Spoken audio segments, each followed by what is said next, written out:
Yeah.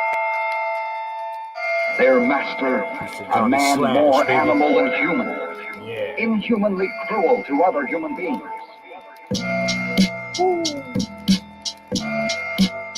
Who's next, motherfucker? Well, John Boxing, step right up. You're the next contestant of Baba Yaga fucking you up. Hold up. Let me give you the basics. I'ma play this nigga out like an old style pair of ASICs. Motherfucker, check this out. You call me racist. Aw man, hold up, man. Paces as I step. I'm coming through one time without a motherfucking weapon.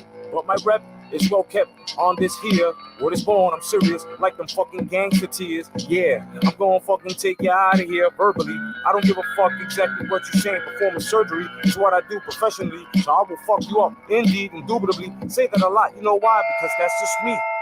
But anyway, back to this motherfucking nigga who's about to face the E&D. John Boxing, who's a fucking dud. A fucking crud, a fucking slut. I don't give a fuck, I kick you in your ass or butt. Nigga, catch this Tyson uppercut. You don't know nothing about the sport. You is a fucking that got caught. You fill in the blanks. I guarantee to have you doing topo just like Billy Blanks. A fucking innovator is what I be.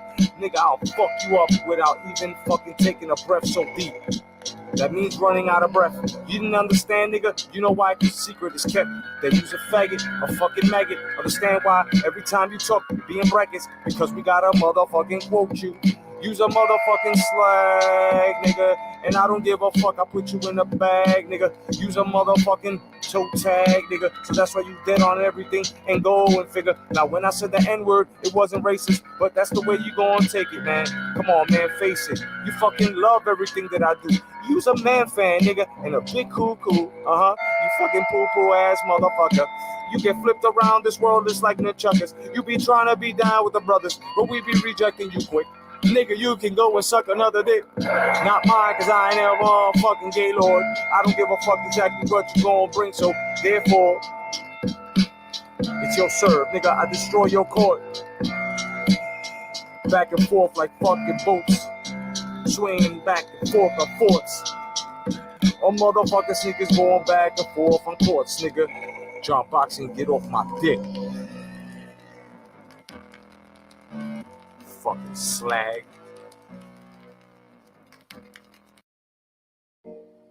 Ooh. No shit. I don't know why niggas even try to fucking get on here and try to talk all this shit. Niggas got no facts. Y'all niggas ain't really talking facts. As a matter of fact, I think you niggas smoking crack. A lot of you niggas ain't really speaking the truth. But that's alright, cause I'm getting deep side of the root. And the boot is what you get. Most of y'all niggas is not learning, fucking with a vet. But that's alright though. You fucking might wind up cold with your eyes closed on this YouTube shit, YouTube grip. Y'all niggas ain't nothing. Understand, I'm beyond the pacifist. I can be peace. But once you fuck with a nigga, I must unleash the beast. Baba Yaga at your door. Done told your niggas, beyond raw. Now it's war. Backwards how the dead walk. Man, your body outlined in chalk. Piece the ring IQ. A rival boxer too. And my motherfucker, red glove militant. Done told y'all every time he open his shit, he always spilling stuff. Leaving you stiff. None of your motherfuckers is fucking with us. Y'all ain't got no gifts. And I got a guitar riff, but I ain't gonna play it. Y'all niggas is saying that a lot of these legends ain't nothing. Come on, man, say something. Get on my live and disrespect, no doubt. That's just like you slipping on the wet floor, snapping your own neck. Niggas talking about exposed. Come on, nigga, go home and change your clothes. As a matter of fact, man, see what I oppose. Wanna try to get me on some PBC shit. Man, most of them niggas ain't even throwing hits. All they fucking doing is really throwing fits. And a nigga like me is throwing fists. I said this twice because I got two hands. I represent motherfucking LES Grand. Yeah, that's what I said.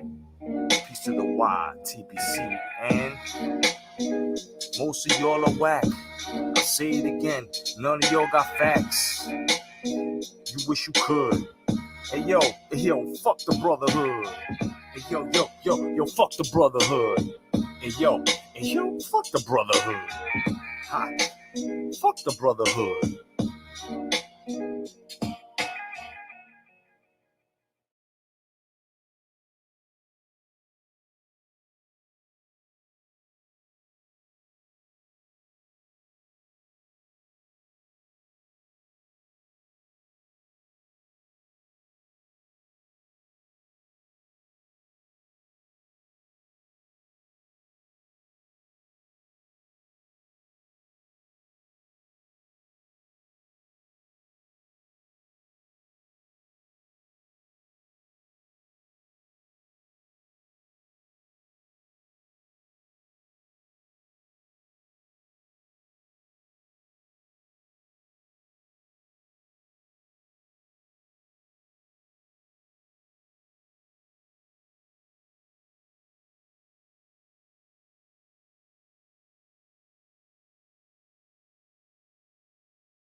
And now, it's your favorite wrestling podcast,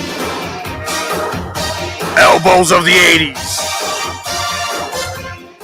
featuring the man with the bandana, Electro Jed, the Jedi, Jay Cotto, Big Bad Brian Hawkins, and the magnificent one, OG Boogie.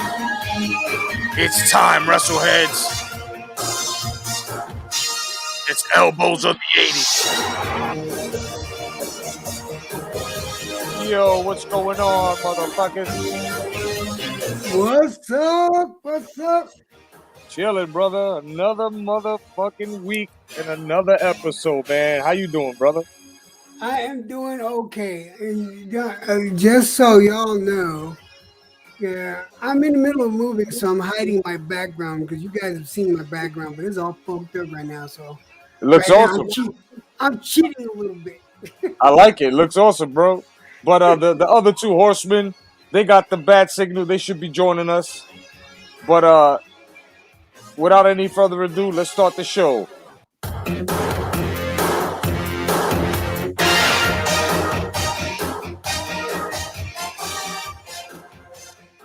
Yeah, brother. So just chilling, man.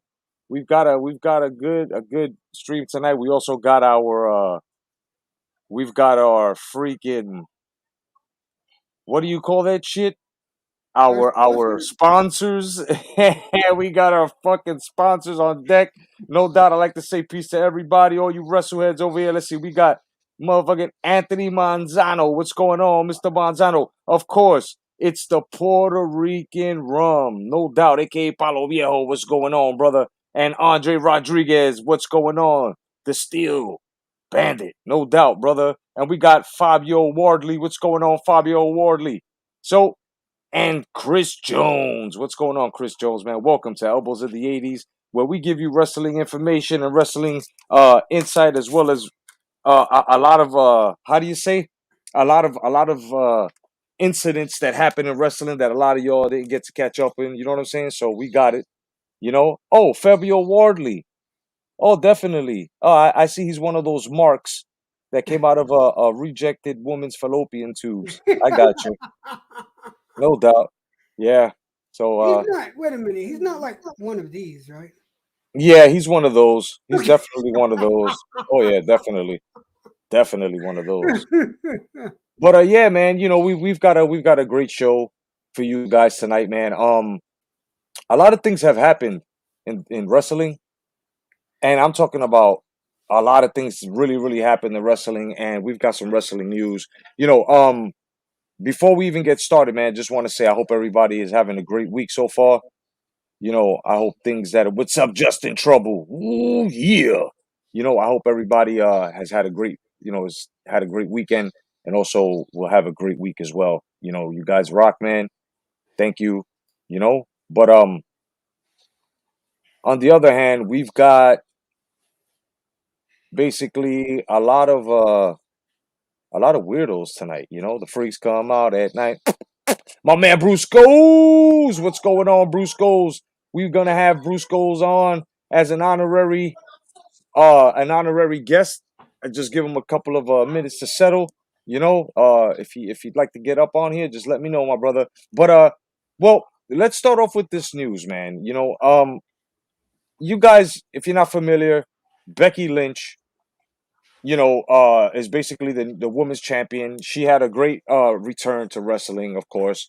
I think it was the last Royal Rumble that they had, and she basically is the women's champion again. She beat Sasha Banks. I mean, not Sasha Banks. Damn, I can't believe I hold on. Give me a second. I'll get her name. Just give me 1 second. 1 second. I will get her name. Oh man, Bianca Blair. There we go. I had to think of the long ponytail. Bianca Blair. And also Sasha Banks have been having a little beef or whatever. But there was a previous match that she had, and she basically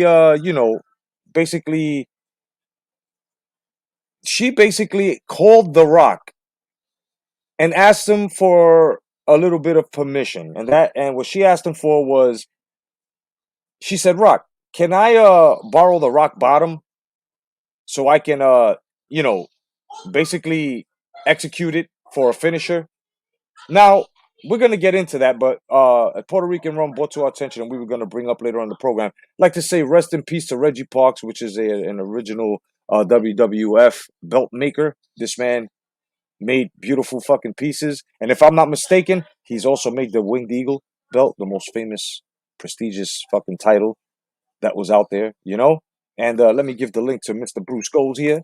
There it is, my brother.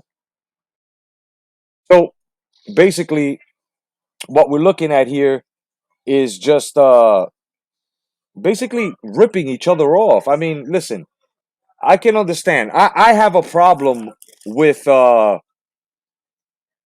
with what the hell is the name of that big guy that uses the Stone Cold Stunner? Kevin Owens. There we go. I have a problem with Kevin Owens using the Stone Cold Stunner, and he didn't even ask Stone Cold Steve Austin if he could, borrow that move. You know what I mean, Mr. Tony Boswell? What's going on, my brother? No doubt. Good to see you. I'm not even sure if because from what I hear, Stone Cold got really upset and said, Stone Cold got upset and said, yo, man, next time ask me, it's okay, you can use it, but ask me. So in a way, I guess he told him, but he basically didn't ask him for permission, and it's kind of fucking rude for people to do that. Everybody welcome Bruce Goes. What's going on, Mr. Bruce Goes? What's happening, bro? I had to put my trunks on before I came on the air over here. I hear you, brother. Did you What's up, Bruce? How you doing, buddy? Hell yeah. Doing great this evening, bro. Doing great. Wrestling, I love it, man. Professional wrestling, bro. When you're done on that, I definitely want to speak on that. Oh yeah. The belt maker. No, the way the wrestlers seem to steal moves from the other. Oh yeah. This is the perfect segment, definitely, brother. I was just gonna finish it off and pass it down to you guys. And by the way, Bruce Goes is an honorary horseman. You know what I'm saying? He's the 5th hidden horseman, just to let you guys know. So it's the 5 ponies back in the days. But I'll be like J.J. Dillon. How about that? Exactly. You know what I'm saying? Or fucking the guy Paul Ellering from the guy. There we go. There we go. Puerto Rican rum hit it right, man. His stunner, his stunner looks like shit, man. It does, yeah. Kevin Owens' stunner looks like shit.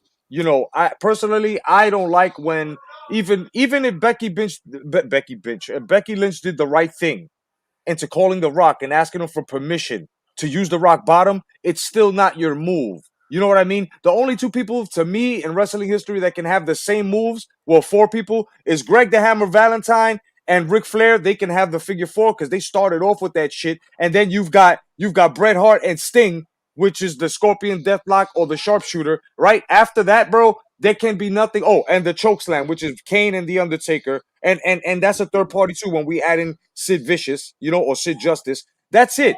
But for Kevin Owens to actually do the Stone Cold Stunner, how you feel about that, Bruce? Then we go to Electro Jed. I gotta say, I can't say anything's original in wrestling. I mean, you remember when one DDT would end the fucking match, bro? I mean, it's just not happening anymore. I mean, they're giving these fucking superplexes. That was even unheard of. I remember when Cowboy Bob Orton Sr. did I forget what he fucking called it, he did it off the second rope, but now it's like done off the third rope, maybe several times in a match. Yep. It's almost gotten to the point where, I mean, what's the finisher going to be? It's got to be where you knock the motherfucker out cold, practically. You know what I'm saying, man? Yeah. And it seems like every finisher it originated with one of the OGs somewhere. I mean, I remember that show that they had. They had what they showed. The beginning of it was like a wrestling school where the guys got the call outs. Two guys got a call out to the WWE. They did a dark match. The Tough Enough. Yeah. It was kind of like a Tough Enough, but it was a wrestling school in California that they sent talent to the WWE, and they sent these two jobbers up there. They did a dark match at the beginning of a card, and they did this fucking ended it with this move, and Stone Cold was watching, and he goes, "I got to steal that move." It was just as a matter of fact, because I mean, nothing's original. When you see something that's new and that works, man, they all jump on it like a dog's on a bone. You know what I'm saying, bro? Oh yeah. That's the way I feel about the moves. Call up Rock and ask him. I mean, I think that's a little too much, bro.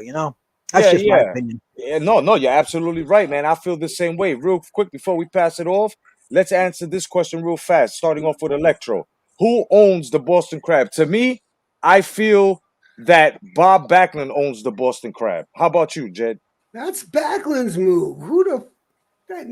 That's Backlund's move, and that's the only. I don't think that should have went to anybody else. Well, maybe Ken Patera, but Ken Patera didn't use it as a finisher. No, that was Backlund's closing move.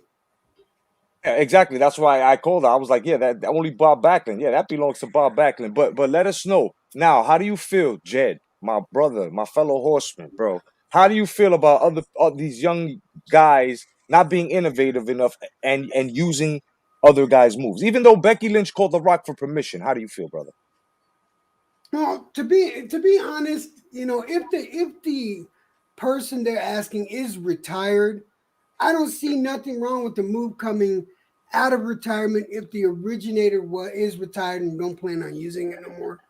But in a situation like that, I could understand, especially if it's been out of circulation for a while. But The Rock could come back at any time. Exactly. You know what I mean? So how's that going to look? This chick using the stunner, not the stunner, using the rock bottom, and The Rock comes back. I just find unless they do some sort of shtick where they both of them are rock bottoming people at the same time. But yeah, like a tag team. Isn't the rock bottom just a version of a choke slam, though, bro? Yeah, it's a choke slam. It's a falling down choke slam. Yeah, man. I mean, he didn't invent it. You really think she called up Rock and asked him permission, or you just think that was some publicity by the WWE, man? Think about that, man. We're all marks out here, Yeah, no doubt. Well, I'm pretty sure that he was informed, whether it be a decision by McMahon or what. He was definitely. And what if Rock said no? What do you think would have happened? I mean, they wouldn't have used it. See, the smartest thing Rock did that puts him above Hulk Hogan and everyone else, like Stone Cold. Well, Stone Cold got rights to his name too, but The Rock has rights to his move. That's why he's able to do that in movies. He did it in Walking Tall, the remix. He did it in that other one where he's a bounty hunter. I forgot the name of it.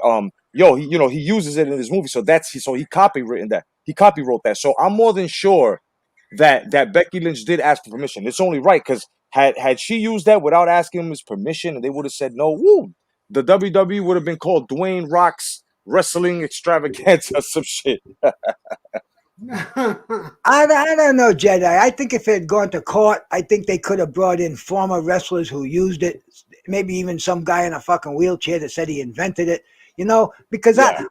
maybe they can put a patent on it. But see, I think that's all part of the game. I think that's all. It's all part of the family. They know what's going on. Nobody's going to use it. It's trademarked. Wink, wink. You know what I'm saying, bro? Yeah. Yeah. Yeah, no doubt. Like No that doubt. trademark wink, wink, nudge, nudge. Wink, wink, nudge, nudge. Yeah, I mean, listen, I really like what the other guys in the Attitude Era and way before that, and have done this. I like what they've done.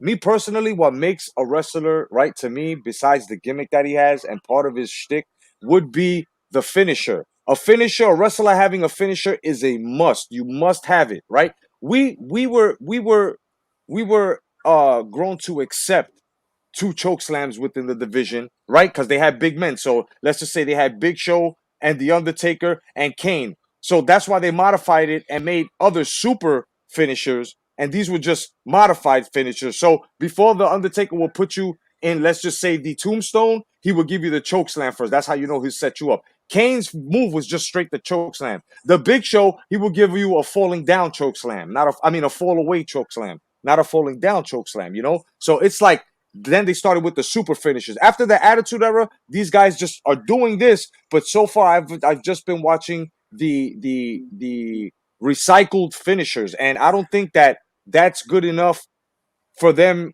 to be called, innovators or even adding something as to something new or bringing something new to the table, right? Because wrestling supposed to evolve, and it's funny how the Attitude Era has evolved from the 80s. That's why it grew even bigger. So now that we're here, right? We went through the 80s and the 90s. Now we're in the millennials. It's like getting into the mid millennials. These guys still are reproducing other wrestlers' finishes, and that's what troubles me. I can respect that people don't mind because it pays homage to the wrestlers that were there before them. But at the same time, okay, to use it as a finisher, don't know. Maybe use it as within the match. Like if you whip them to the ropes because you're getting up and recovering, so you whip him to the ropes, or he whips you to the ropes. He tries to give you a clothesline, you duck, turn around, and give him a rock bottom, boom, and just for Wait rest. a minute. Did you Yeah, say whip to the rope? yeah, whip to the ropes. Yeah, exactly, just like that. Check this out, Bruce. Check this out. Oh yeah, is that a whip to the rope or what, brother? Check that out. That's a big whip to the rope. Look at his face. He raised I his can't fucking stop face. laughing. I laugh every time I see this Oh, shit. this shit is funny, bro. My man, bro, he went to go whip. He went to go give him a judo throw, and look what he did. He forgot to turn his neck, and he raised his face and almost broke his neck. Look, right here. Bang! And then, oh my goodness, bro. Had he been heavier, he would have snapped his neck. But that's a great fucking whip to the rope, bro. That's a great wrestling error there. But you guys understand what I'm saying, right? Like, okay, it's okay. Like if you're gonna use the stunner, like if you're gonna use this stunner, it's okay to do that. Like if a guy's gonna pick you up for an atomic drop, which they don't use anymore. But let's just say, right, all of a sudden you stop the atomic drop, and all of a sudden you turn around and bang, you hit him with a stunner just to recover, not for a finisher, not for a pin, just to recover. I don't mind them using that in one spurt, but for a finisher, nah, it doesn't fit because it's not your finisher. You know, that's all I'm saying. See the fall away slam. That shit is awesome. You know who used to do that too? That fall away slam, but he used to catch you off the ropes after he whipped you. Razor Ramon. So Oh yeah, that forward slam. That was bad. I like that one, man. yeah. I Oh hell like yeah, that forward slam. hell yeah. The thing is now, bro, they have to get more and more heavier on it. They have to make them more interesting. They have to make them look more realistic because there's so much competition now. I mean, I didn't think AEW was going to do anything when it first opened up. I thought some guy was just going to come in, blow $1 billion, and then go back to where he came from. But now it looks like it's some serious competition here. And so the product has to work to stay ahead of the other product, which only benefits the wrestling fan. I mean, you're seeing fucking ballet that's never been done. They're hiring gymnasts and they're hiring tightrope walkers. You know, everything is going to one up the next move. So it's, you know, it's great. I mean, look at this Stone Cold Stunner, bro. That move was used. I saw it used 20, 30 years ago, you know, by, you know, different guys, you know, and I've seen guys practice it too, because, you know, they both have to jump up at the same time. Land on Yes, their yes. feet. You know, Yep. it's all has to be so synced right now. But Mhm. but like I said, bro, it's all to make it better than the other programs. I mean, so you don't watch USA, you go back to TNT or whatever the fuck it's on now. But Yep. Yep. it's a cutthroat business, man. Oh hell yeah, it is, man. It's fucking I crazy. forgot It's my mic was crazy. muted. You just made me choke on my chip. Don't go nowhere with that. I was eating a chip, and he said that with a that was funny. Oh shit. Oh man, that's fucking hilarious, man. Yeah, definitely, man. Now let's move on to the next one where there are bad. Look, the WWF, or should I say the WWE, right? And the AEW. Everybody, welcome one of the original Four Horsemen, Big Van Hawken. What's going on, brother? Yo, I just woke up. It's all good, brother. At least you got some rest. Yeah, that was smart. That was smart, bro. At least you're resting. That's what's up, brother. Big Van, what's happening, brother? There Yo, we go. what's Big up, Van Bruce? Hawken in the house. There you go, And that's brother. Jet. What's up, guys? Hell How you doing, Big Van Hawken? yeah, no doubt. Well, check it out. So now the bad ticket sales, okay, from the AEW and the WWE is incredibly low. But yet the WWE stays ahead because of course they are the bigger entity. Now, a little bit later in the report, I'm going to show you exactly what AEW has lost since CM Punk's return. So maybe that was just a one pop thing, or maybe they're pushing them wrong. I don't know. But the tickets and the sales to AEW and WWE are fucked up right now, bro. Like, going down the panel, starting with Brian, then Bruce, then Electro, then myself. Explain what do you think is the main problem here with the bad ticket sales now coming from the AEW as well as the WWE? Go ahead, Brian, and then Bruce. Lack of storyline and cohesion. Hmm. You know, like we don't know where these guys. There's a lot of new guys coming in on the AEW side, Yeah. and it's like they're trying to put everyone in situations where they don't know where they're going yet. Right. So I think it's been poorly thought out. I think they thought, you know, we bring these guys in for this, you know, we bring these guys in, our ticket sales will go up, or, you know, but, you know, like they didn't think long term, or they didn't think, well, you know, like him, you know, like where these guys should be on the card, you know, Right. you know, like, it's just, I think it's just poor planning. Like, remember I told you what the WWE guys, they came in. I would love to see them coming in the faction. Oh yeah. Yeah. You know? Yeah. Like that there would have been dope, because, you know, they all elite, you know the elites. They have a faction, right? So the WCW guys versus the elites. The CM Punk, Bryan Danielson, Malachi Black. You know what I mean? Yeah. You got Alex. You got Alistair Black as well. Yeah, that's Malachi Black. Yeah, you know, you know, like those guys would have come in and challenged the elites. Right. That would have been awesome. That would have been fucking great. You know, Bruce. What do you think? What do you think is the problem between the ticket sales between these two, the new generation and the WWE? You know, I think there's a lot of things. I mean, you know, we can just start with the economy. I mean, you know, whether we want to admit it or not, we're still in the middle of. Excuse me. Like, we're still basically in the middle of a pandemic. I mean, you know, my neighbors across the street. I just found out today the the wife and the son both have COVID, and they were both vaccinated. So I mean, Oh. isn't that kind of fucking weird? How the hell can you Yeah. explain that? Was it a bad vaccine, or is it a Damn. new strain? I mean, that's just the weirdest fucking thing I've ever heard, man. And Mm. and plus, it's like, which show do you go to? Because this competition right in my city, you'll have AEW, and then 3 months later, WWE comes to town. So what are you going to take your kids to? Which one do they want to go to? It's like it's 50-50. So neither of the shows are going to profit because there's such competition. They can't get together. It's in this economy, and to go to a show, that's not like a little thing. You got to get the babysitter. You got to get the parking. It's a fucking major expense, man. Yeah. And also, the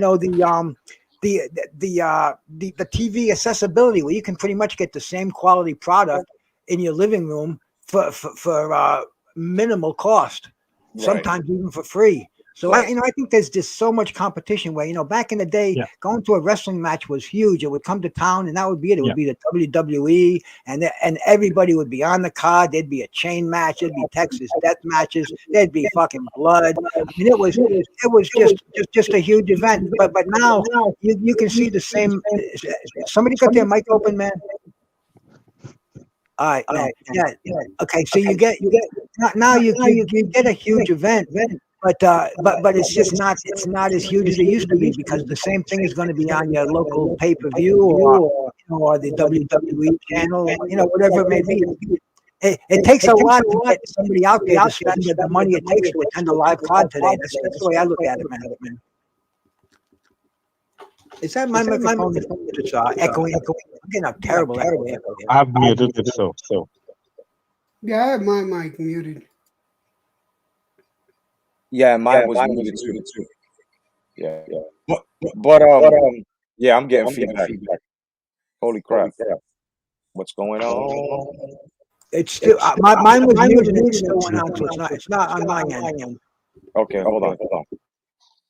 1 2 1 2 1 2. Hello. Okay, we're good now. Yeah, we're good now. Everybody, unmute your mics if you can. Hello? All right. Say something. Everybody, say something. Hello? I'm here. Can you hear me? Oh, yeah, we're good now. Okay, yeah, we're good now. All right, man. So, all right.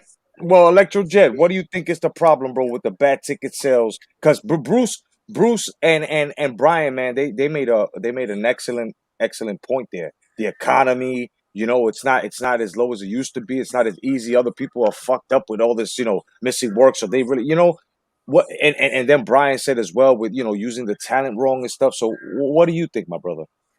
Well, I'm gonna have to go with this. Yeah, as it is right now, the fucking the public is broke right now from trying to recover from the pandemic and trying to get back on their feet. And not to mention on top of the fact that there's been a shortage of any good storyline. And how are you going to push? They're doing improper pushes, in my opinion. I'm not trying to ride off of Bruce and Brian, but it's the truth. There's no pop, there's no push going on. You need to have a good positive to a good negative. They're not playing these baby faces and these heels the right way. You got to put a good storyline in there. Nobody wants there's nothing good going out there. On top of that, with the economy the way it is, I bet you you throw out another stimulus check, people be going out there. They'd be buying tickets, but then that's just my opinion. Hell yeah. You're absolutely right. And it's not piggybacking off of anyone, because it's a fact. Those are one of the factors. Everything that you guys have said is a major factor. What Javi Gold says is a major factor as well, where these guys don't know how to work a microphone. They have no mic skills, no mic bombs. The last of them, bro, was in the Attitude Era. And after The Rock left, it got so bad that they had to bring Paul Heyman back, which is a brilliant fucking mind behind the mic. They taught Brock Lesnar, which is the last vet in the WWE right now. They brought back Goldberg. That's the recipe. Look, WWE, they don't tend to move on, and then they do. What I mean is they'll get the young talent, but they won't push them correctly. Then they let the old talent do whatever the fuck they want to do, but then they want to push the new talent and have the old talent actually sell to them. But the old talent, a lot of them have been like, fuck you, Vince, fuck you, Triple H or Paul Levesque, right? Which is his real name, because I've paid my dues. Everybody knows that I can beat this fucking kid. How are you gonna have him pin me on my comeback? Because you want to push the product. That's not how you do it. You build it up. The best build up was this, as to pushing someone new, a babyface, to a heel. The 1-2-3 Kid, he miraculously beat Razor Ramon off of Razor Ramon's mistake. They don't do that anymore. The most brilliant man to win a match that was a vet against anyone, Eddie Guerrero, especially with the cheating. We lie, we cheat, we steal, where the ref would turn around, he would put the fucking chair right next to him and fall down and hold his back, and the ref would disqualify the other guy in order for him to have longevity in his title defense. That's genius. These guys don't use storylines. Exactly, Sly Counter, welcome. Chet Collins, welcome. You know what I'm saying? They don't use storylines anymore. These guys don't build up. And what's more important is the gimmick. The moment they stop making Undertakers, Kanes, Stone Colds, Bret Harts, Mr. Perfects, once they stopped doing that, they had it close with Val Venus. Val Venus reminded me so much of Ravishing Rick Rude that I was like, yeah, we got a Ravishing Rick Rude protege, but he had a different finisher. This is what I'm saying. He was more of a porn star. You know what I'm saying? So, but they both sex sells, right? Exactly. Yeah. This is what I mean. These guys don't push the storyline. They have no mic skills. Then their moves, oh my God, atrocious. Everything now is fucking high flying. You have no more. You have no more. You have no more. Something? Yeah. One second. You have no more technical wrestlers. You don't have no more ankle locks, no more suplexes, no more arm bars, no more test of strengths. Remember, this shit's supposed to be like a circus act. So out of the ordinary it was entertaining. And then you had some of the real feel wrestlers like Bret Hart and you had the guys that gave you the technical prowess of wrestling. They don't use these categories anymore. This is why they're failing. It has a lot to do with you got what you guys said. On top of that, you got the economy. You got you know what I'm saying? You got what Brian said. They're not pushing. You got what Jed said. They're just not doing what's the formula. Go ahead, Brian, before we go to commercial. Yeah. Also, right? Bryan Danielson came back and he got a match right away with the AEW champion. Oh, jeez, I forget his name off the top of my head. Who? Which one? The AEW champion, Bryan Danielson. Yeah. He came back right away and he got a match. So there's no struggle there. Right. You know what I mean? Like, it used to be like to get a match with champion, especially if that guy was in the faction, right? Right? Like, it used to be like you had to go through hum, and the story builds up. Right. That doesn't happen anymore. Right. And then you've got some in the AEW that are, actually bringing it back. Like, now they got Sting there. They have Arn Anderson. They have the Big Show. They have Christian. They have, guys that weren't able to really get a big push and were incomplete. And now they were able to bring it. And I'm glad. But the ticket sales from them failing as to, them just not being what they're supposed to be and not allowing the talent to work with the writers, that's exactly what's fucking up. But we'll be right back, guys. We have great commercials for you. So we're going to take you there in 3, 2, 1. Enjoy the commercial, baby.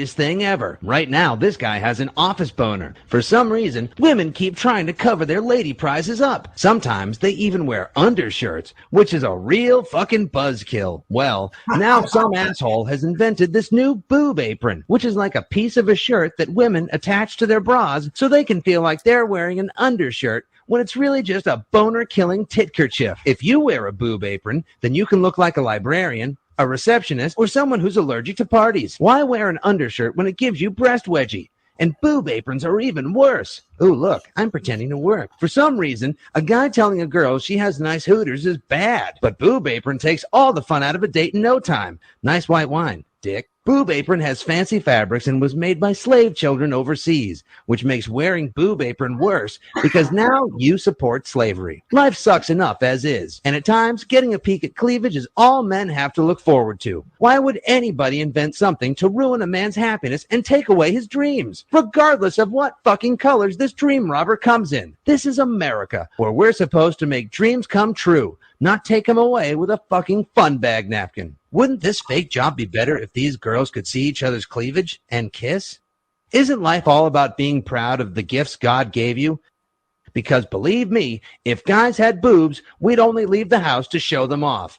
Oh, look, it's the right one dickhead again, fag. Hey, hop on the phone now, and you can double the buzzkill factor and get twice as many Boob Aprons as before for the same price. Whoop-de-fucking-do! Yeah, just order a tall stack of these blue ballers and ruin the fun for everyone. And don't forget to ask the operator if he or she has any other ideas on how to make life less fun, like a mouthwash that gives you poison ivy, or French fries with herpes. That'd be just great. Boob Apron. Worst fucking invention ever.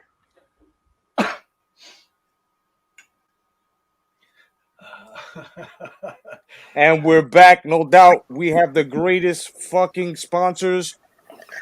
Get your girl the Boob Apron, so whenever she want to have girls' night, you can kill other guys' boners. That's right, the Boob Apron. Protect your woman's titties. But yeah, man, you know, definitely. Man. I love cleavage, bro. Oh I hell love yeah! fucking Oh cleavage, man. hell yeah! don't. Sometimes I rate my day on the cleavage I've seen. Hell yeah, brother. Hell yeah. We got the next commercial coming up in a few minutes, bro. You guys may want to stick around for this one. But now let's The move on. Boob Apron is the greatest invention if you're a father. Oh yeah, right? Hell yeah. Hell yeah. Yeah, most definitely. With the Boob Apron all day long. All day long. Hell yeah, bro. Okay, so let's move on now.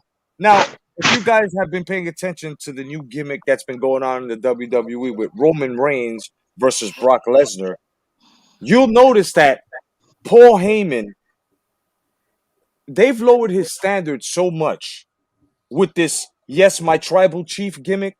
Now, if you guys aren't familiar with that, since I can't show you guys because of the copyright strike, I'll explain it to you. Okay, so Roman Reigns is his tribal chief, and then he's got the Usos following him because they're cousins or whatever. So he's supposed to be their Hawaiian, native tribal chief. So Paul Heyman is now the wise man, the advisor of Roman Reigns, right? So every time he speaks to him, and he also holds his championship, right? Every time he speaks to him, he's like, "Yes, my tribal chief. No, my tribal chief." So I'm very upset at this gimmick. And this is how desperate the WWE is, because Paul Heyman was one of the guys that brought us ECW. Paul Heyman was one of the guys that in WWE, he was sort of like the Bobby the Brain Heenan in the managerial position when it came to having a nice stable. He had CM Punk. He had Brock Lesnar, right? And at one time, Paul Heyman was supposed to be that guy, that manager that brought you success. And now they've made him like the side bitch of Brock Lesnar, and as to Roman Reigns found out and shit. So my question here is, if you recognize Paul Heyman from the past and what he used to do, does this upset you that they've turned him basically into an ass-kissing, manager slash spokesman for Roman Reigns? Did you like him before when he was that guy with the phone and he was speaking for his client, having sort of like that prosecutor aura about him? What do you guys think? Can I go first on this one? Yeah, go ahead. We'll go in order. They got him looking like. Do you guys remember the Tick? Spoon, the Tick. Yes. Yeah. They got Paul Heyman like the Mothman next to him, right? Or right. Robin. He's yes. like a fucking mediocre sidekick instead of like, in the past he was an actual player. Yeah, he didn't wrestle, but his role was important. Now it's like, yes, that's like saying yes, massa. Right. No, massa. You know, what the Right. fuck is that all about? Yeah. Like, yes, my tribal leader. No, my Yeah, yes, my tribal chief. No, my tribal chief. But you know you're my tribal chief. I mean, I like when he plays the cowardice roles, but damn, bro. Bruce, how you feel about that, brother? All right, bro. I mean, Samoans. Let me give you just a brief little a little throwback to the Samoans. I mean, the Samoans have always been portrayed the same. You know, the Isle of Samoa. You know, Right. the wild-eyed, no shoes, maybe a dress. But I mean, you know, we go back to the fucking the wild the Samoan SWAT team. Yeah. Alpha, Fucking, you know, the alpha, Alpha and alpha Secret, and the Sigma, wild Samoans. Now Yeah. everybody except Samoan Joe. He's the only one. He broke the tradition. He wanted the boots on, but until that, it was you know, everybody until the Uzos had a mouthpiece too. So you know, all the Samoans, they didn't talk, they grunted. You know, they used Right. to eat fucking raw lobsters, and you know, Lou Albano was the fucking mouthpiece for the Samoans. He spoke everything. We didn't even Yep. know those guys could talk until, you know, till we knew kayfabe. But Yeah. you know, of course they need a mouthpiece. And you know, Paul Heyman, bro. I mean, Paul Heyman, he's probably my age now, man. We saw him way back in NEW, man. You know, uh, Yeah. he fucking used to go through tables. I mean, the guy's probably broken every fucking bone in his body at one time or another.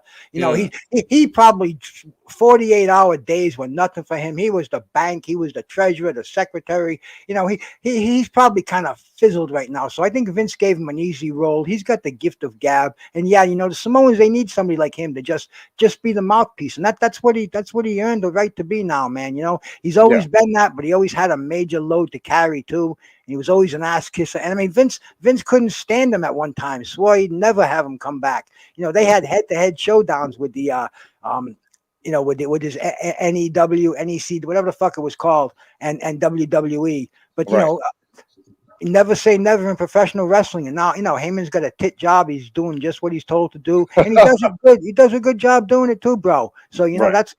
I haven't watched wrestling in you know, probably a year and a half, but all I have to do is watch one episode. You know, see what's going on, and I can kind of put the pieces together because nothing's original, bro. It's all the same routine from back and back and back. They're just dusting it up, you know, giving it some new flair, and you know, making it for 2021. But bro, like I said, I haven't watched it in a year, but I can watch one episode. I can watch the comeback of Goldberg. I can watch Brock Lesnar and Roman Reigns. You know, the head chief and the tribal brothers, and bro, it's the same old product. It's just buffed up, and it's looking good. And you know, Vince is smart. Vince knows what sells. As soon as it starts to get dull, it goes away. But this seems to be hot. And Heyman's a perfect mouthpiece, bro. He'll say anything, and he'll make you believe it too, man. Heyman is he's the dude right now, bro. He's the bro. He's 100%. He'll fucking he'll gouge your eyes till he goes to his grave. You know. Yeah. Yeah. Shout out to Paul Heyman, man. Yeah, man, he's doing his thing. He's been around, man. I wish that the WWE would have kept Jim Cornette, man. That would have been fucking awesome. Because that was one funny motherfucker. He's still out here. I love watching Jim Cornette. He does a podcast every week. Oh yeah. Bro, he tells it like it is, man. You know, Jim Cornette, he was a ringside photographer when he was in his teens. So man, he cut his teeth with with the old fucking NWA, you know, with Ric Flair, and you know, he became the manager and everything, man. Oh, I love Jim Cornette. He is so wacky, man. He's funny. Yeah. You know, I have a Jim Cornette shirt, man. It says, "Thank you, fuck you, have a nice day. Thank you, fuck you, goodbye." Yeah. That Shout out to Jim Cornette too, man. No doubt, man. How about you? How do you feel about that, brother? Brian? Roman Reigns needs Paul Heyman to get over. Right. For years, WWE was pushing Roman Reigns on the public, on you know, the WWE. Yeah. And he got over to a certain extent, but it wasn't until he you know, got with Paul Heyman, right, that he got over. Right. Here's the thing with Paul, right? Paul's playing his perfect role right now because, you know, he's playing the coward. He's afraid of saying something wrong to, you know, to Roman. Yeah. that Roman will turn on him. Yeah. But Paul Heyman's the type of guy, right?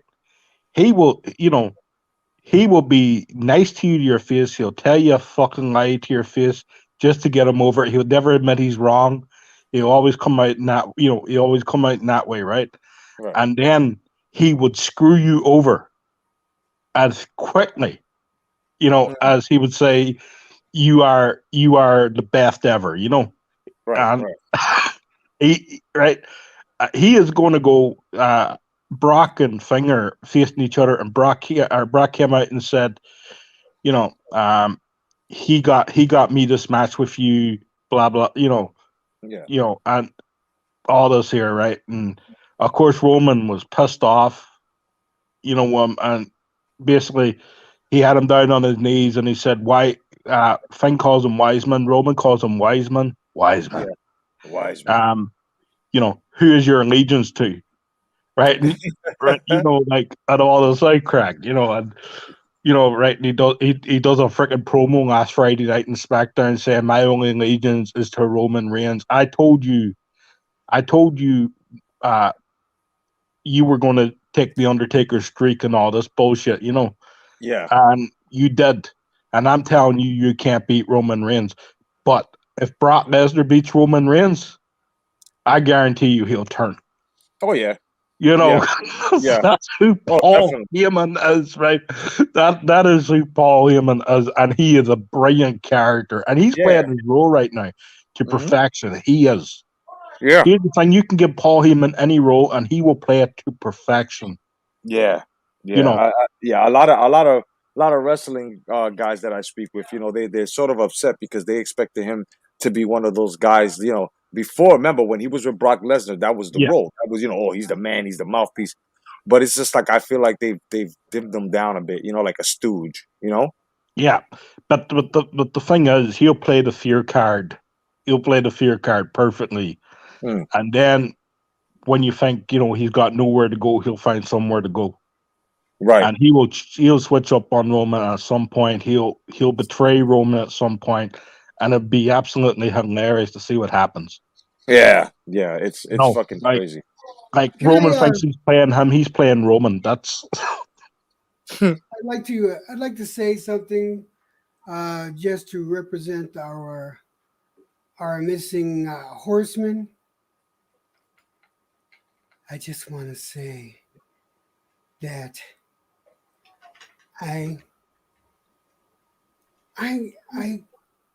came in him like a wrecking ball.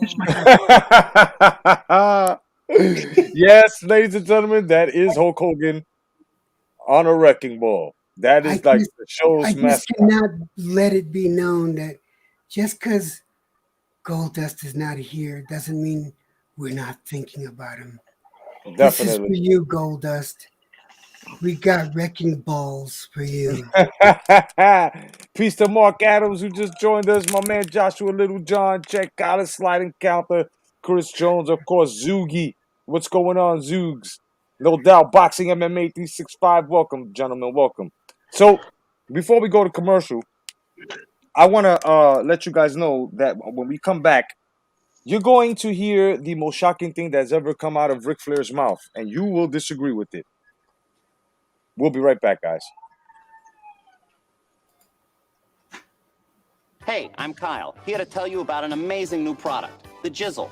Now, I know what you're saying. Kyle, I already got a cum rag at home. But the Jizzle is not your ordinary cum rag. It's designed using space-age technology, materials actually used on the space shuttle available to you to clean up your cum. Look at this mess over here. Boy, that's a lot of cum. Don't use this crusty old sock. Look at this. You're just pushing it around. See how it's just pushing the cum around? Now your sock's dirty. Who needs that? Check this out. You're gonna love it. The Jizzle. Wipe, gone. Easy peasy. Look at this.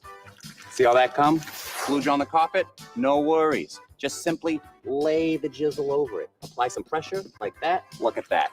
It soaks it up. It literally sucks the cum out of the carpet. Now that's something your mom's bathrobe isn't gonna do. Got cum on your arm? No problem. Check this out. Wipe.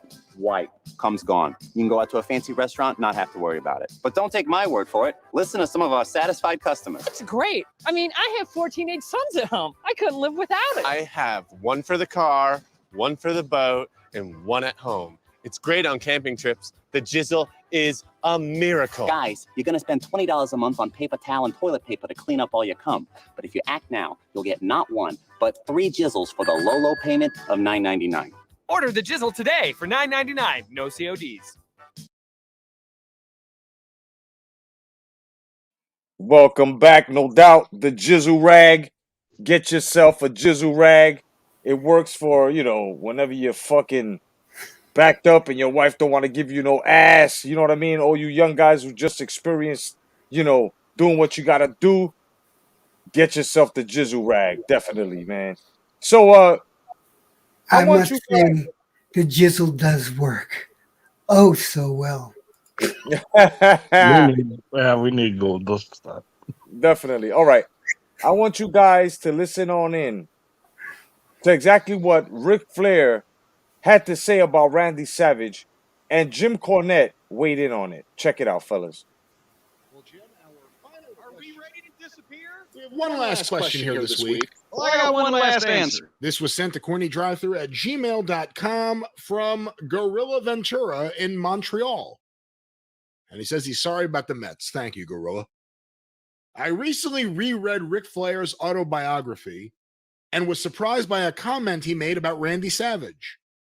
Flair seemed underwhelmed by Randy's match with Ricky Steamboat at WrestleMania 3 and stated of Savage, quote, "Because of his unwillingness to just get in the ring and improvise, I won't call him a great worker. I know Savage liked to plot things out, so I could see why Flair might not appreciate his approach, but saying Savage wasn't a great worker seems absurd to me. I always thought being a great worker meant making the match look real, and Savage's stuff always looked real to me, especially when compared to the rehearsed matches we see today. What do you make of what Flair wrote?" Where can I go first? There's a difference between your work being good and being a good worker. And I'm not going to judge Rick's statement here just yet. I'm just going to try to delineate differences in people in wrestling when they say certain things a certain way. If your work looks good, then it looks real. You can't see through it. But at the same time, it's safe. If you're a good worker, that can be not only physical, but mental and psychological. Do you have good matches that bring the people on the fucking roller coaster ride? And Jake. Yeah, and he was a good worker, even though there was little in his matches, and he was the furthest thing from the best athlete, but mentally and psychologically, he was the good worker. So you understand there's different things. With Flair, talking about Savage, yes, Randy Savage was a good worker. His shit looked good, and the personality, he was real. We've talked about it many times. He was real, and his shit was good, and it wasn't dangerous or reckless or whatever. But at the same time, Randy Savage was never put in the position where he was going to go out and travel the world in a variety of promotions and have a 30-minute match for the world title every night against a different person, some of whom you might not have met, and there wasn't a lot of prep time. That's where Flair's going. He could step in the ring with anybody, whether he knew him or not, whether he'd ever met him or not, whether they even shook hands until they locked up in the ring, and he could go 30 minutes and it would be a world title match. It would be a main event. Antonio Soprano. I want to help you.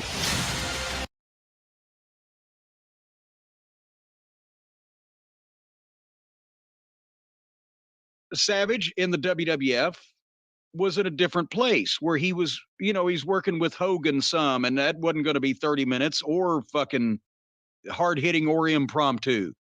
But he also could work with the other guys like Steamboat, etc., when he wanted to. But where a lot of this comes from, maybe the majority of the ill feeling comes from, and it's hard to explain again today, but people have talked about it. Steamboat's talked about it. Savage knew that he and Steamboat had a chance to steal the show at WrestleMania 3, at least in terms of in the ring, even if they weren't going to have the big payoff like Andre and Hulk, even if they weren't going to be the main event.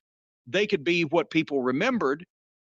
And Savage sat down in his mind and worked out a match and wrote it down and gave it to Steamboat, and they studied it and quizzed themselves on it and went out and did it. And one of the reasons they did that was because how long did that match go? And it was long for WWF standards at that time, but was bell to bell, could it have been more than 15 minutes?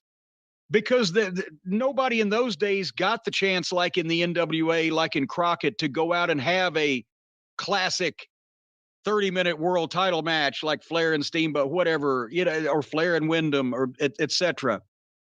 So Savage knew that he might have been able to call that whole match off the top of his head in the ring, but it would have taken longer. Because there would have had to have been times where you're down, you're in a headlock, calling something or planning your next strategy. But if they knew it ahead of time, they could go boom, boom, boom. And that's one of the reasons for the pace. Because I think Steamboat, when he did the interview, said they had some ridiculous amount of false finishes, like 40 or whatever. And they remembered them all, and it boom, boom, boom. But this is what I was saying, as far as people today may be, what in the world are you talking about? To write down your match ahead of time, to work it out in the locker room and already know what you were going to do before you went to the ring, was probably not only a huge insult to anyone who considered themselves a great worker, but also just mind-blowing to any veteran of wrestling at the time that such a thing would take place. And I think that Flair wrote Savage off specific, because they had never been in the same place when that Steamboat Savage match happened. I doubt they'd ever met each other. They'd never been in the same promotion. He probably wrote him off right there, and not knowing his background, not knowing what else Savage had to offer, what else was going on, just thought this fucking guy wrote his match down and planned it ahead of time, and they went out and did it according to notes. Fuck that. And honestly, I can't, blame that attitude at that time. That was just ridiculously unheard of. So that may have been what colored Flair's impression from then on of Randy Savage. When did that start? I mean, he never did that with Lawler, did he? No, are you? I know, that's what I'm saying. When I'm fucking kidding. When Lawler was the booker, I've been in matches where my heels were wrestling Lawler, and 10 minutes in the match, he was still trying to decide on what he wanted the finish to be. You couldn't get Lawler to fucking quit playing cards before his main event, where he'd sold out the Coliseum long enough to barely get the finish. And he said, I'll figure it out. And they always did. Everything with Lawler was impromptu. No, that started there. Savage Steamboat 3, or WrestleMania 3, Savage Steamboat was, maybe some outlaw guys had done it somewhere. Every once in a while, when I'd done the finish for the Midnight Express, I had something jotted down on a fucking Wendy's receipt in my shorthand just to remind myself of what I'd thought of in the back seat. But I remember hearing at the time that guys were talking when that happened, saying, yeah, they planned that match out. And everybody's like, what? So I don't know that on a mainstream big level promotion that had ever happened before like that. Maybe,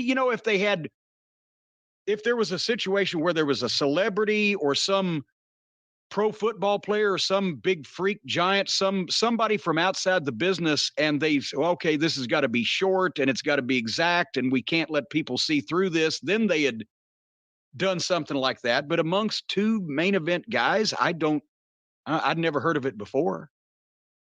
And of course, that influenced Dallas Page from when he worked with Randy Savage. He started scripting out all of his matches, and that did not go over with, let's say, The Undertaker when he handed him a script. Yeah, because now it's Page coming from WCW to the WWF. It's not Randy Savage for the previous 3 years, one of the top fucking guys in the company. It's a guy coming from the opposition and handing the icon of the new company a fucking, I don't even think they were Page would have been bizarre enough to call it a script. That word was banned in wrestling until it was taken over by outsiders. You never heard anybody use the word script. But just the idea that he would hand him notes on I came up with a match for us. Undertaker, what the fuck? Seriously? And I mean, even then in the 90s, you might go over it verbally if it's pay-per-view and your time is limited or big time TV or whatever. You go over it verbally, but to write it down and, et cetera, that was still very odd then. Now people, are like, well, why wouldn't you do that? Because it went against everything that the wrestling business was. So you had to get all the people out of the wrestling business that cared about what the wrestling business was before that could be a widespread procedure. All right, that was Jim Cornette giving his insight from his podcast. Go check out Official Cornette here on YouTube, no doubt. So, let's get your insight, gentlemen. How do you feel about Ric Flair trying to call Randy Savage out? You heard Jim Cornette. He basically tore Ric Flair a new one, and I'm surprised he was nice about it. But to actually talk shit about Ric Flair, aka Randy Poffo, the fucking man that innovated. I mean, I sense a little bit of jealousy from Ric Flair because it's not the first person he said that wasn't a good worker, but everybody said that Randy was something extra special to work with. So who wants to take this, man? What's your insight? Yeah, if I can go, man.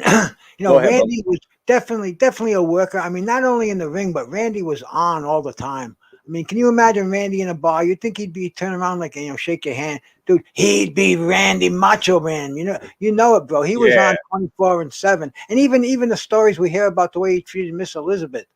I mean, dude, he put 100% into his work.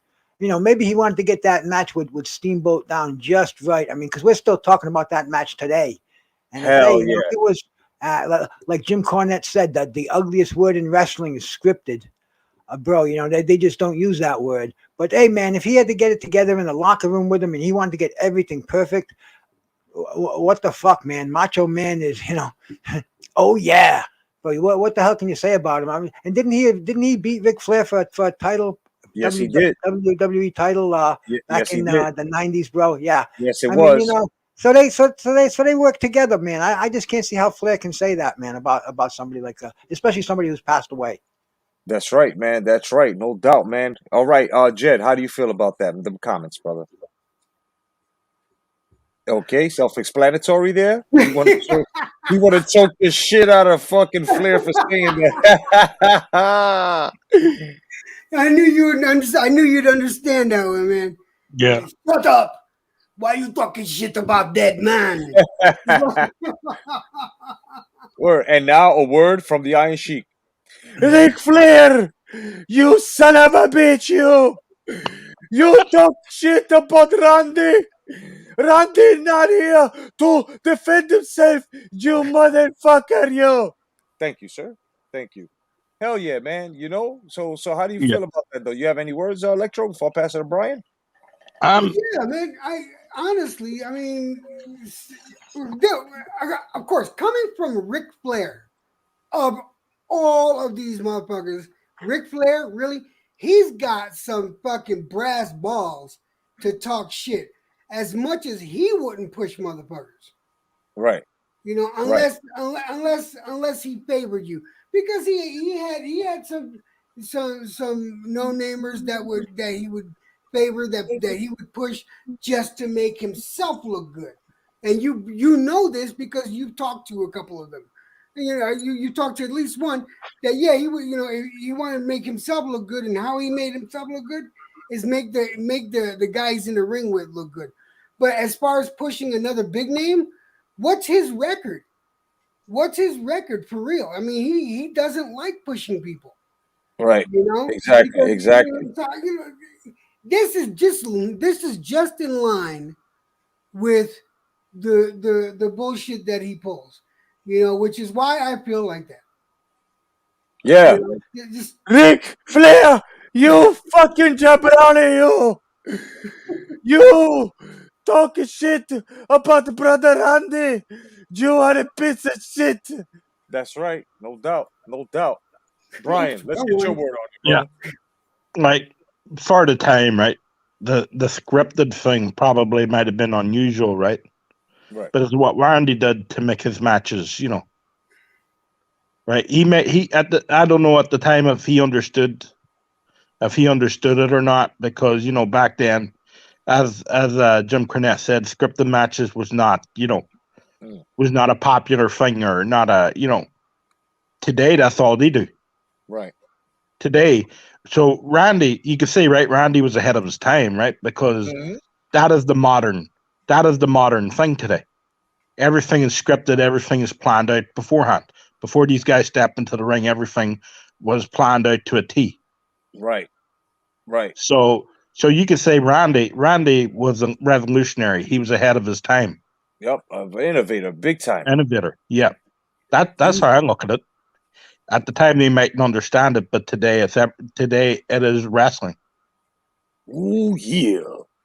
Brian Hawkin, yeah, you're absolutely correct. Yeah, I was way ahead of my time. Yeah, cream of the crop. Yeah, you remember that. Yeah, all so famous. And Ric Flair, you coward. Yeah, no longer walking the earth. I'm Patrick Swayze right now. And if I were alive, yeah, I'd slap the bitch out of you. Yeah, what kind of a man? Yeah, wears ruffles. Yeah, it's not a boy. Oh, no, no, no.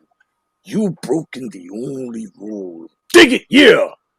No doubt. Macho Man from beyond the grave, kid.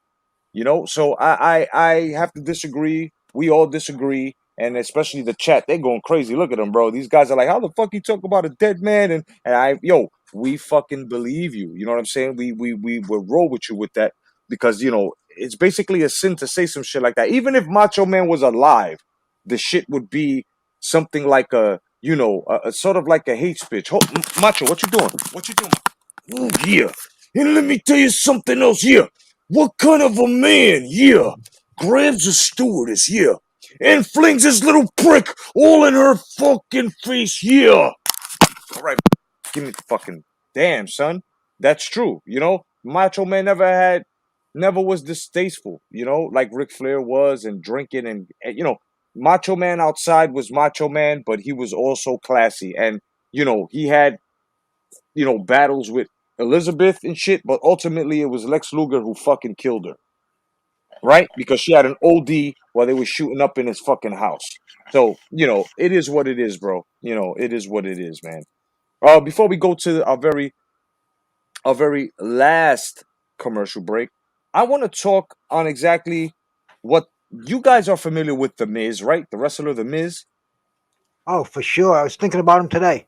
Yeah. Well, this guy right now was on Dancing with the Stars, and he dressed up looking like the blue genie from fucking Aladdin, guys. Okay? I listen, I can understand, because even Floyd Mayweather Jr. went to Dancing with the Stars, right? We also had Deion Sanders who went. And I understand, but to paint your whole body blue like the genie, right? To shave your head The and Miz have did that? yeah, the Miz did this. I see it like this. Get your money, my man, no doubt, because I know they paid you to do that shit, but I'm having a problem here, guys. I'm having a problem here. Bro, like I said, I was thinking about Miz today because Miz is the fucking ultimate overachiever. Mm-hmm. Let's face it, bro. He was fucking scraping. He got lucky enough to get on some fucking reality show, and then he got lucky enough to get on Tough Enough, and then he came in as a fucking jobber. He paid his fucking dues. Yep. And then all of a sudden he's winning wins a title. I mean, but see that the Miz, what like Stephanie McMahon said one time, she did a promo. She's fucking belittling him. She's like, Miz, you're the guy who'll go do the 5 a.m. fucking radio shows, and you'll be there with a smile on your face. You're the guy who goes to the shops at menswear and buys the 2-for-1 suits, man. You're just the kind of guy this company likes. And bro, it seemed just like she was laying it on him thick. But she was kind of like, how wrestling is reality and fucking scripted reality at the same time. Yeah. And see, Miz, bro, I think Miz is fucking nuts. He's made a lot of money. He came from nothing. He was sharing a bedroom with his fucking brother till he was 18. And, you know, it's flipping hamburgers. And now the guy's fucking a millionaire. He's got a beautiful wife and family. I think he's going to do anything to fucking keep that legacy going. So Mrs. Ultimate, he's going to retire soon, Dancing with the Stars, whatever it takes, do some movies if they'll take him again. You know, Miz is, like I said, bro, the ultimate overachiever. So I'm not surprised to see him do anything to belittle himself, bro. I don't think Miz can belittle himself, not in his own mind, bro. You know, he fucking crawled through the mud, bro. You know, he's another one. Fucking shout out to fucking Miz, man. No doubt. Yeah, that's where I was getting at. I'm just having a hard time where to place him. Well, I was until you gave me a fabulous breakdown, Bruce. Thank you. Because I was having a hard time placing him. You know how you place wrestlers, within the ranks of wrestling and how far they've gone. Well, like you said, he's an overachiever, meaning he's been there, but we just haven't paid attention to his struggle. You know what I mean? At least I can speak for myself. But now that I see it, and he did this Dancing with the Stars, I can understand it. You know what I'm saying? I really could understand. I could dig it because he's out there, just getting his money, getting his name out there, doing what he's got to do, and I can respect that. I can definitely respect that. How about you, Electro?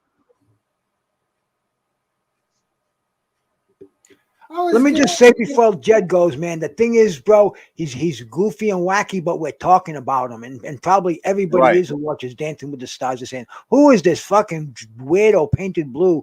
And now the Miz, a wrestler, bango, Vince McMahon reaps the benefits. So, man, Miz is a company, man. They love that shit. Yeah, hell yeah. Hell yeah, they do. Go ahead, Jed. Well, I think, personally, that maybe it might have been something as simple as, a bad case of blue balls. And it just went wild. This shit is fucking, he said a case of blue balls. You motherfucker. I see nothing wrong with it, honestly. It does seem, I'm not gonna lie, it does seem a little humiliating, but then again, look at what he has done. Right. He's done worse than that, Right. And if he's okay with it, honestly, I don't have a problem with it. But I am gonna say, I'm definitely gonna say a case of blue balls run rampant. And I have just I think I have just the perfect picture for it. Let me see if I find it here. And because this describes it to the T. But again, it's one of those things, I just downloaded it and I'm not sure if it even saved on my computer yet. But when you get it, you can I'll just show it when I get it. Jed, what's blue balls running wild though, bro? I'm gonna show you. As soon as I find it. Yeah, he'll show us definitely. Yeah, definitely, man. He's sort of like a self-explanatory dude, bro. This motherfucker. So Brian, man, how do you feel about that? Big Bad Hawkin. It's all right. Just give me 1 second. Okay. Miz is the ultimate yes man. Right? Right. WWE loves that, right? He's the type of guy. You do this role, Vince will go, you'll do this, you'll do this, you'll do this. He'd be like, yes, Vince, yes, Vince, yes, Vince, right? He is happy to be where he is. Right. Right? He's making money. He don't give a shit. When I think of Dancing the Stars, there's only one person I think, and that's Stacy Keebler. Oh man, I remember those legs, man. You do know Stacy Keebler is married to fucking George Clooney, right? I do. Yeah, I didn't. Lucky bastard. Oh yeah, motherfucker. Those fucking legs, man.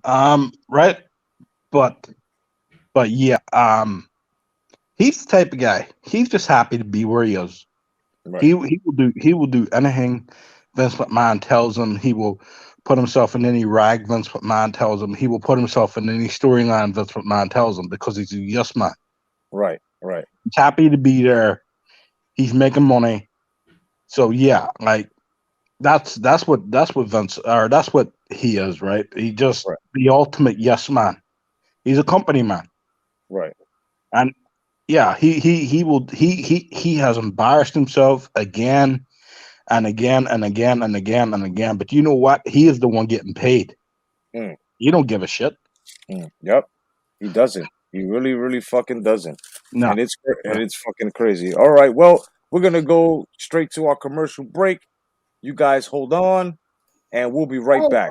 I just heard a word from our sponsors, and we have one special commercial to put up before the last commercial because we owe it to them. Plus, it's an investment for us. All right, throw it on. Give me 1 second. Here it is, guys. You have to work out to get healthy. You can't just do you got me up there?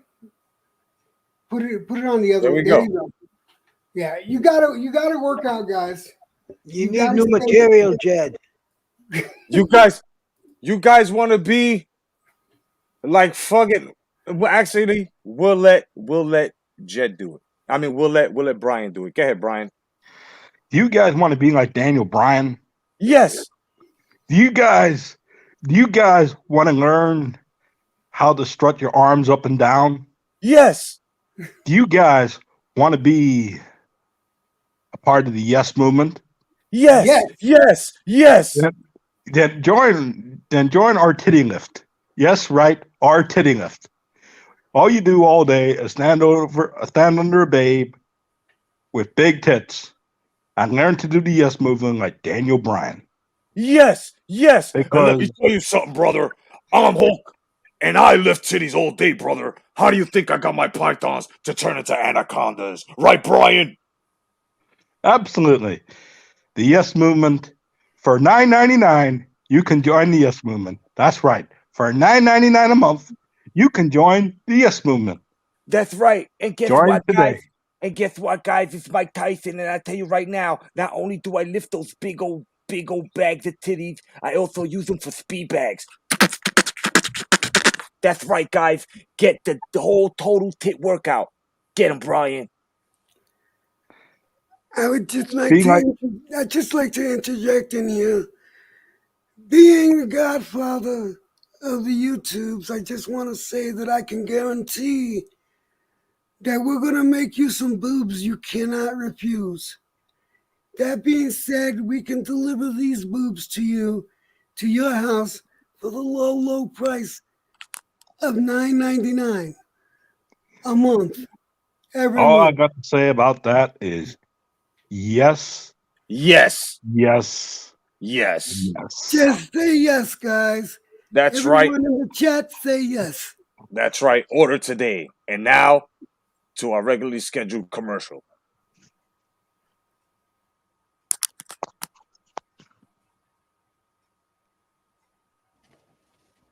Mom, can I have a popsicle? No, honey, you'll spoil. Hey parents, tired of those out-of-control kids? Throwing embarrassing tantrums wherever they go. At the grocery store, on the playground, even at the dinner table. You've had it with parenting, but wait, there is a solution. Introducing Nap Time, the latest, most effective tool for child tantrum prevention. It's simple. Just douse a rag with our patented Sleepy Time formula, place it over your child's cry hole, press and hold gently for 8 to 12 seconds, and presto, no more tantrum. I was beginning to think adoption was the only way out. Then a friend of mine introduced me to Nap Time. It's never been so quiet around here. The secret lies in Naptime's revolutionary fast-to-sleep formula. Developed by military-trained scientist doctors from NASA, Naptime's powerful molecules rush to the child's brain on contact, gently inducing instant tranquility. This is chloroform. Already put those wallet-draining crap factories out on the street? That's okay! Naptime works in any situation. On the golf course. An awkward blind date. I had a really good time tonight. It even works on pets. After we had our first child here, we regretted it almost immediately. We didn't know that she'd cry so much. Talk about defective. But thanks to Nap Time, our little Samantha here hasn't made a noise in weeks. I keep her in a shoebox. Call now and we'll send you your very own 24-ounce bottle of Naptime Solution for only 23 easy payments of $1.99. But wait, there's more. Act quickly and you'll also receive the all-new Dream Sack absolutely free. It's compact and portable for those on-the-go tantrums. Just cover it, tighten it, and forget about it. It's that simple. We can't breathe good. So if this looks familiar, I feel pregnant.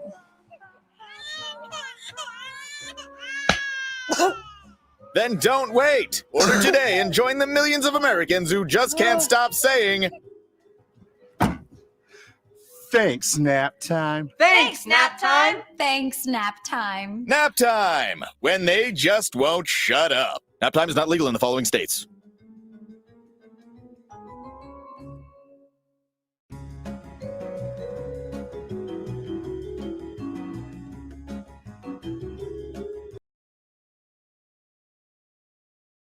Welcome back, guys. Yes, welcome. Get your nap time. For people who don't know how to shut the fuck up, you put them right the fuck to sleep. Nap time with 23 easy fucking payments of $1.99. That's right, guys. No doubt. Get your nap time. So also you can get blue balls. This is what I was talking. yeah. There's the Miz, and there's why he got the blue balls. There we go. Smurf and Papa Smurf. Yeah, Papa Smurf and Smurfette. Right? Hell yeah. All right. So now, guess what, guys? You remember the WWE Divas, right? How beautiful they were in the Raw era, right? In the Attitude era. Remember? You guys remember Lita, right? Yes. Oh yeah. Big old titty Lita. Well, guess what? She's going to return, and she's going to be going up against Becky Lynch. Now, this is what happened.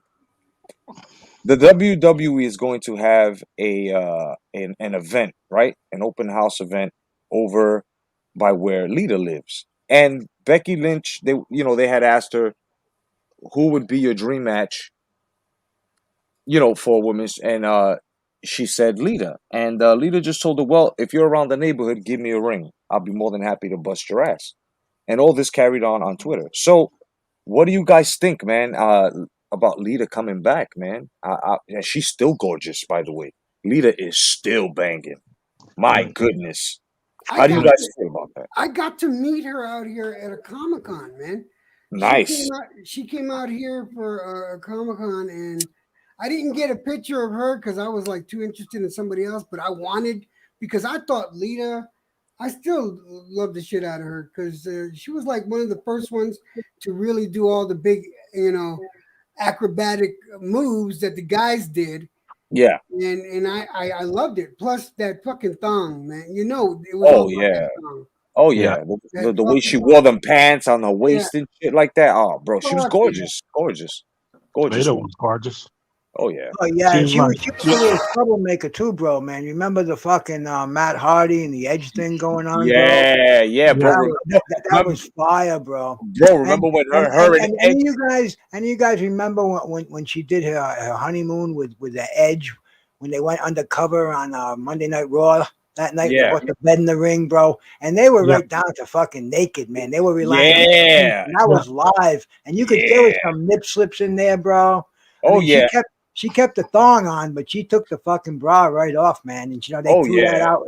Oh, it was I would go nuts over Lita. And athletically, bro, do you remember the fucking moonsault she did?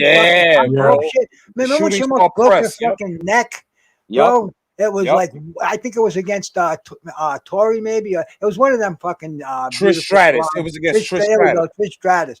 But man, bro, fucking Lita, she was everything, man. She was tough as fucking hell, sexy as fucking hell. I mean, she looks like the kind of a fucking broad who'll blow you on the first fucking night, man. Bro, she was the best, man. And I bet she kicks some ass right now, man. She's probably still fucking limber. If she could do that shit in her prime, half of that fucking shit now would be better than most of these girls are doing now. And like I said, man, Becky Lynch, bro, I think she's cool. I remember when she was coming up, man, when she was in the the XP, whatever the fuck it is, the NXT. Yeah, man. She was a bartender in New York, and wrestling at night.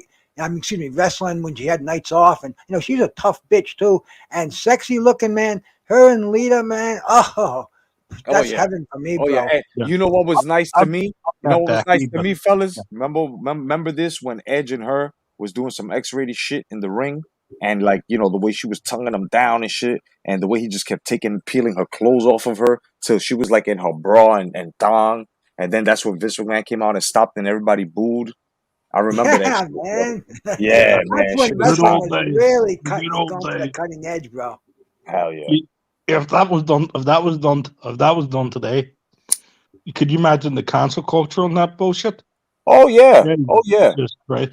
They're trying to cancel Dave Chappelle. Not getting into that, but Yeah. uh, Hey, my dream is when Stephanie does a fucking centerfold, man. I think the world is waiting for that. See Yeah. those fucking balloons of hers, Them man. big old titties, bro. Hell Oh, yeah. man. And with that remember, nasty fucking look on her face, oh, that would be in the bathroom forever, man. Oh, yeah, bro. Hell yeah. Chris, remember Chris Jericho came out and he showed a picture before and after she had the.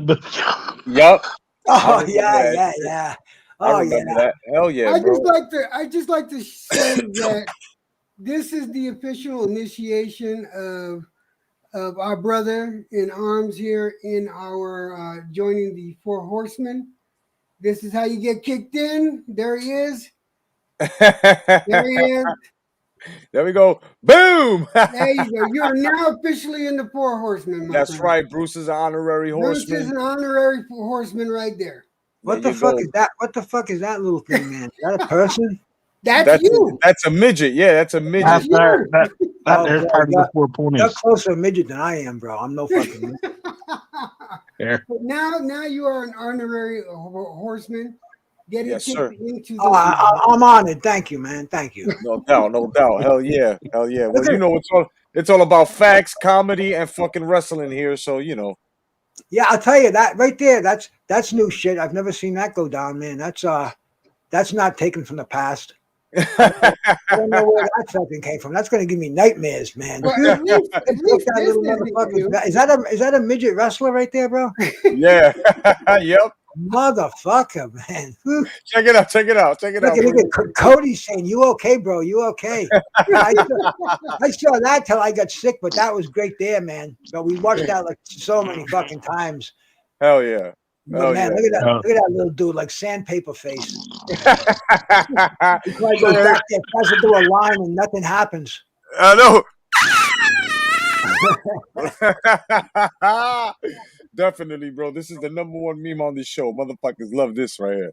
But yeah, so and for the last breaking news, ladies and gentlemen, speaking of big old titty Stephanie McMahon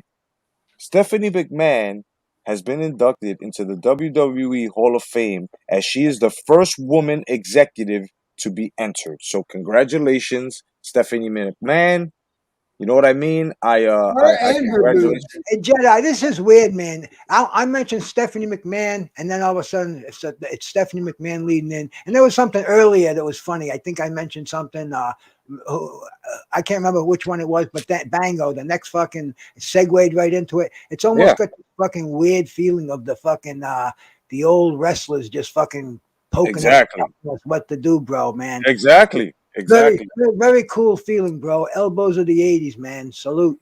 That's right, no doubt, brother. And whenever you want to come on the panel, you have the key because you are an honorary horseman. So whenever you want to come on, even though we all four of us on here, remember you're the only fifth horseman, motherfucker. So we got you. Honored. Yeah, definitely, brother. And we're honored to have you aboard, man. So how do you guys feel about Stephanie McMahon being inducted into the WWE Hall of Fame as the first woman executive? I don't have any. I don't think the Hall of Fame has any weight, really. I mean, shit. I mean, look at the people who are not in the Hall of Fame, and instead of the people who are in it. And it's if you were the main cat in the WWE, if you want to be in there, then you're going to be in there. It doesn't matter who you are. I've forgotten the fucking names, but to me, it holds no prestige. All the biggest name I can remember is Paul Bearer's fucking kids trying to pawn his fucking ring on Pawn Stars. His Hall of Fame ring, and fucking I think Rick would give him like $200 for it or some fucking crazy shit like that, Yeah. But Hall of Fame, that's just like another Monday Night Raw night. It's just means absolutely nothing. This is just a ceremony. That's all it is. Yeah, not even a ceremony. It's a production. Yeah. You know, if you don't want to be in it, then we'll get the next guy down the line. You know, Yeah, like Scott you're Steiner. gonna get- Scott you're Steiner going to get a don't want hotel anything. and you're going to get a first class ticket, and that's it. You know, you're going to be in the hall. You get a ring.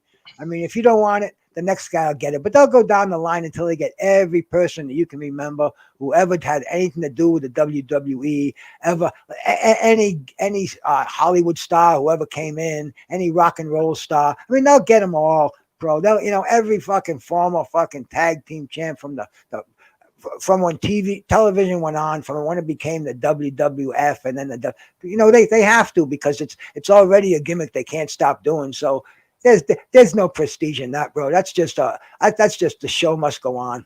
Yep, definitely. Yeah. How about you, Brian? No, I agree. I agree. You know, like, I've always believed that was a ceremony. I never felt like they were Hall of Famers, even though they are. Some, you know, even though some are. Yeah. You know, Hall of Famers. But for me, it just always felt like an empty gesture. Right. Chris You know? Jones in the chat just asked, is China in the Hall of Fame? She's in there, but she's in there with the what was the name of that group? D-Generation X. She's in there with D-Generation X, but no, she definitely deserves to be in there if it's a legitimate thing. But, you know, because of you know, fucking Triple H and China and all the bullshit with Stephanie McMahon, will she get in there?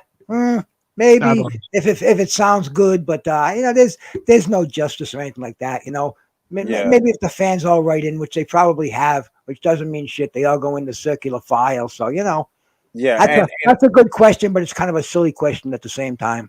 Yeah, Luna Vachon, they were thinking about putting her into the WWE, but if I'm not mistaken, I think a family member's rejected. And as for Jacqueline, I think is considering becoming a WWE Hall of Fame as well. Yeah. You ever see Jacqueline's nip slip, man, when they had Yes. Oh, that was the best, man. I didn't know how many people remember that. It looked like a nice fucking peanut butter cookie, bro. I got to admit, right? I was 17 I'm when sorry, it but came. I like Stephanie's nip slip. When I she never got saw there. Stephanie's nip slip, man. No, Oh, you didn't see man. it's when she got there. She got Oh, framed okay, by, but it's not by real Triple clear. H. Yeah, Triple H gave her the fucking the ending move there. Yeah. I agree. Yeah. Yeah, but no, I mean, I'd like to see like Lita. That She shit gave came out a in all nice its nip glory. slip once, man. Yeah, hell yeah, bro. Yeah, Hell I got yeah. And one of the twins there, one of the Bellas. Remember that one when she was Yeah. and she just sat there. The fucking thing was out for a good 20, 30 seconds, man. Here, It's what do you like, call? wow. Here, what do you call the girl who used to try to do it on purpose? She used to go out, come out, and take off all her clothes, and it was somebody kept interrupting her. Yeah, I think it was. If I'm not mistaken, I think it was Sable. No, it wasn't. Who was that hillbilly stripper? Oh no, you're thinking of Mae Young when he used to play the music, man. No.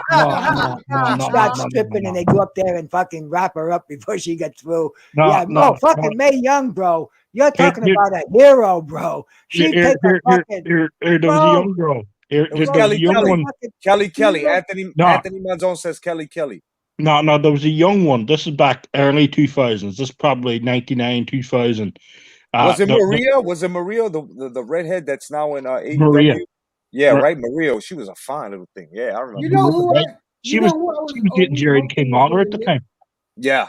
Yes. You know who I was favorite one was a nip slip from? I wanted Ronda Rousey to give us a nip slip. And she came so close a few times. I was like, she was flat as a board, though, man. Bro, she had a 12-year-old chest, bro. Yeah. No. Oh, yeah.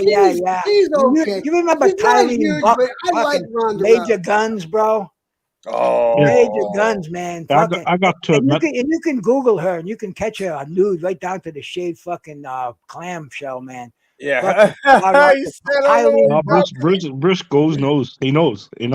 Yeah. Oh, bro, when I was bodybuilding in the fucking 90s, fucking Tylene Buck was one of the girls in Muscle Mag. She'd be, demonstrating the sups and everything, always trying to sell the women the fat burners. So I had an eye on her from fucking 95 until, I don't know if she dried up. I don't know what's happened to her today, but man, she was hot back in the day. Bro, speaking of bodybuilding chicks, you know how I used to love Corey Everson, bro. She was nice. Oh, she was natural. Yeah. Tylene Buck, she was, she was injected and fucking roids and everything else. Corey Evans, man, she was fucking beautiful. She was natural. Oh. Hell yeah. She'd never become a Miss Olympia today. Today they're fucking freaks. You don't even, you wouldn't even think they look like women. They got veins, they got fucking muscles. They got that. You have to have that fucking mesomorph body, and very, very few women have that. That's a, and it's fucked. And with all the drugs they're doing, I think they even suspended that contest for a few years. But it's back now. And I saw some of the, I googled some of the fucking winners of it, man. And man, what these women are putting their bodies through just for a fucking I guess it's $1 million or whatever it is. The new chick that I like, that I think she's an Amazonian, she's fine as hell. Bianca Blair. That's the chick with the long fucking ponytail, bro. Oh my goodness, bro. She's off the hook, man. And she's mad athletic, bro. She takes bumps. Her finisher's fucking awesome. Like everything she does, bro, it's like right on the mark, man. She has great timing. Oh, bro, she went to the combine and she was fucking breaking records for women, throwing the fucking the javelin and whatever the fuck they do over there, man. But bench pressing your weight, she's an animal. And that long, how could you even survive with a fucking ponytail like that? Bianca Belair, don't fuck with her, man. And who's she married to? She's married to one of those fucking what are they, prime time or some fucking was it Orlando Jones or something like that? The guy does mad fucking acrobatic moves. He's up there for a couple he's of nice seconds. too. Yeah, that motherfucker's nice too. Yeah, imagine he's a nice them two together, bro. You got to be tough to hang with those two, bro. Oh hell yeah! You're not gonna get in their fucking line at McDonald's. You're not getting their fucking way, man. Bro, imagine Storm. Right? Imagine trying to have sex with that chick, bro. That's a fuel octane engine. That chick. Well, that would definitely be something you definitely have to go out for a nice dinner, chow up with a nice fucking filet mignon, get the revs going, a couple of fucking drinks, man. Maybe a half dozen oysters beforehand. But I'd definitely do Bianca. She'd cry after a night with me, man. Hell yeah, bro. That's what I'm talking about. Go ahead, Brian. Give me Tony Storm. Oh, geez, that woman's hot. Yeah, Tony Storm is. No, even that tall one who's the champion. She cut her hair. She kind of looked like Charlotte Flair when she first came in. She's only young. What the fuck's her name? She's tough as a motherfucker from England, Brian. She's Australian. Oh, geez. Yeah, you go. Australian. Rhea. Rhea Ripley. Dude, she's fucking hot too, bro. Yeah. Rhea Ripley's no joke. And she's trying to look like the Joker now. I see all the makeup and getting the hair fucking bobbed like that and everything. But I think she's got those fucking things in her ears, those circle fucking things they put in there. Yeah. but she's hot looking. Yeah. How do your ears snap back from those, Jed? Yeah. Well, I'll tell you, Trish, or do they? Or do you have to live with fucking dangles unless you have enough money to have them fucking chopped off? When I was 17, 18, I got to admit Jacqueline was around. I did have the biggest crush on her. Look, I didn't know if you guys know this, but every one of those wrestlers, how could you not have a crush on them, man? Oh my God. I'm even Molly Holly, for Christ's sakes, bro. Oh, Molly Holly had a big old ass. When Trish Stratus, I remember watching Heat. Remember the old Heat Sunday Night Heat? When Trish Stratus made her debut. Yes. Jesus Christ. Bro, dude, nobody's copied that Molly go round though. Like you're saying, that big round ass flying through the air, bro. Hell yeah! She won the title with that, man. Woo.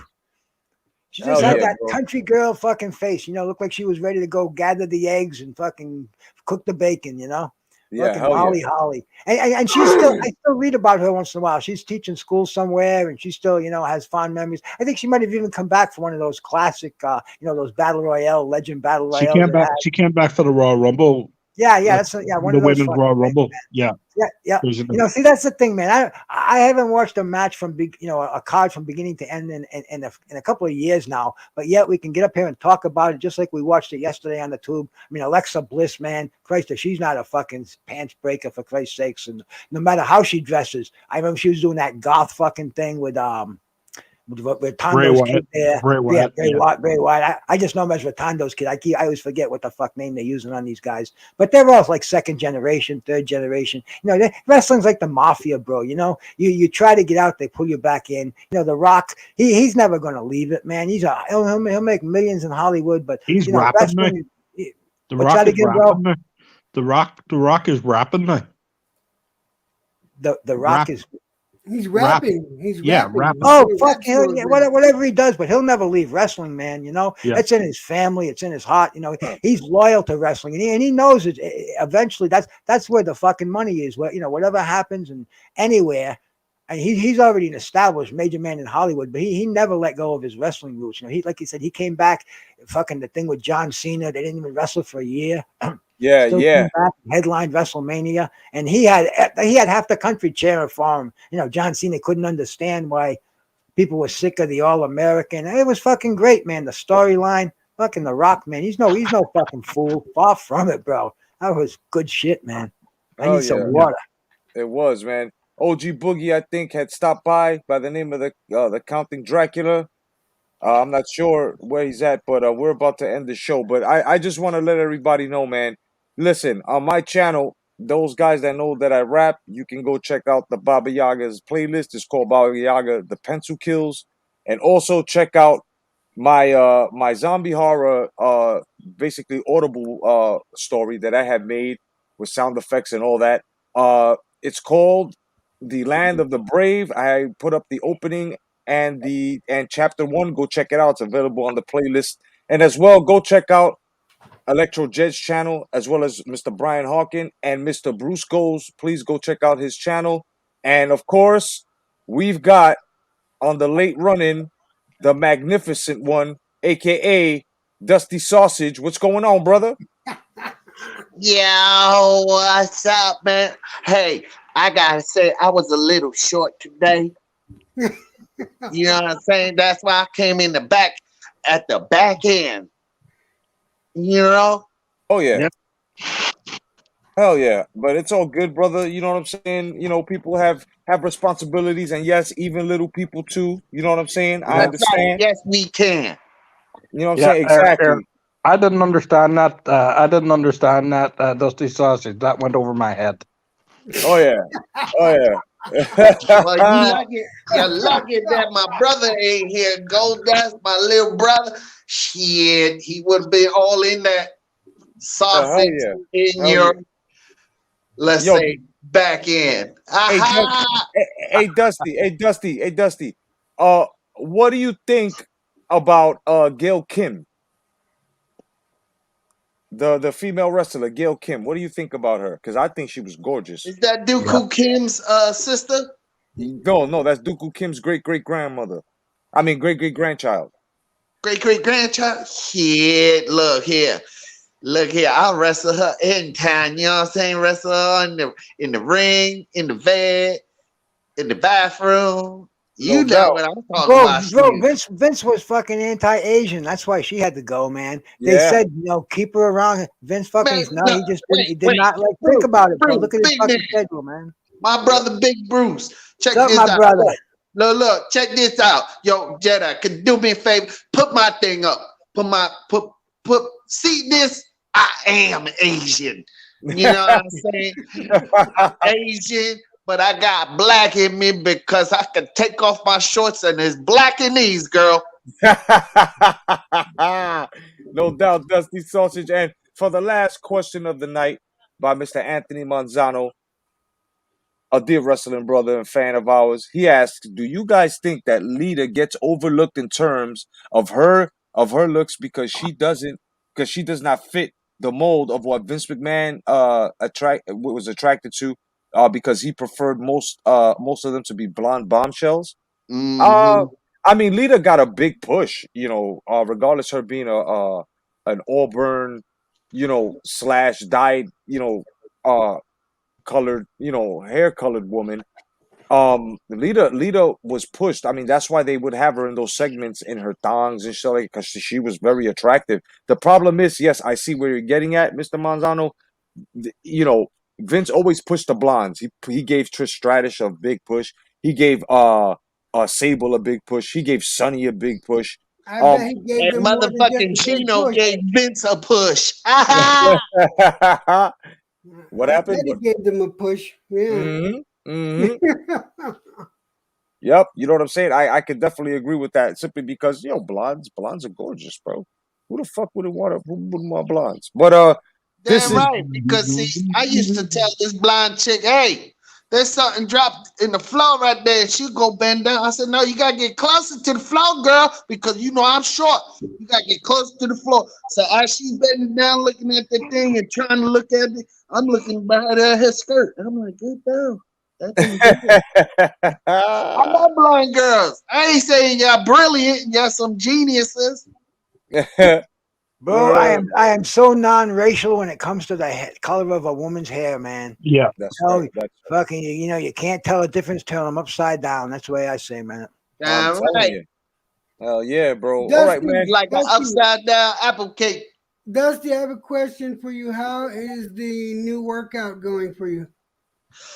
Yo, man, that's why I was late, man. I had to work it out, baby. I had to work it out, man. My thighs.